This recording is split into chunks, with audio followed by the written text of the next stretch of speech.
De ce voi vota pe 2 noiembrie și apoi în turul 2? Voi vota pentru că în urmă cu aproape 25 de ani, peste 1000 de români au crezut în democrație și și-au dat viața pentru ca eu să pot face ceea ce ei nu au mai apucat, și anume să pot alege dintre mai multe opțiuni. Votez pentru că pur și simplu nu sunt dispus să cedez dreptul de a decide pentru mine și în numele meu cuiva care n-are habar cum se cheamă țara în care trăiește, cuiva dispus să-și dea onoarea în regim de barter pe o sacoșă cu mită electorală odată la 4-5 ani. Votez și în contrapondere la ignoranța activă generatoare de balast politic.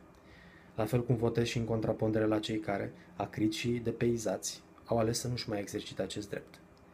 Indiferența și pasivitatea nu vindecă boli, nu rezolvă probleme. Dimpotrivă, cred că le agravează. Și mai cred că numai acțiunea creează premisa minimei schimbări, a oricărui fel de schimbare. Și votez nu pentru că acum ar exista o variantă optimă, nu, ci pentru că acum există cel puțin una în care nu regăsesc nimic, dar absolut nimic, din principiile și valorile de la care mă revendic. Votez deci nu o persoană, ci nici o imagine atârnată de 5 etaje de bloc, ci mai degrabă un sistem de valori în care cred și care mă reprezintă în cea mai mare măsură.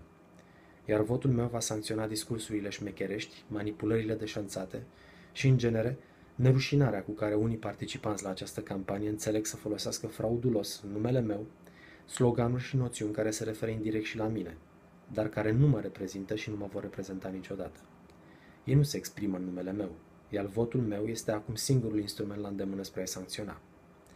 Votez deci poate mai apăsat ca oricând din 2000 încoace, pentru că situația politică actuală a depășit de mult cotele de avarie, derapând în zona ridicolului, pentru că nu pot fi împăcat cu gândul că aș deveni complice prin neparticipare la o lovitură de grație dată de un sistem politic aproape caragios, onorabilității și celui mai elementar bun simț politic, civic și chiar moral.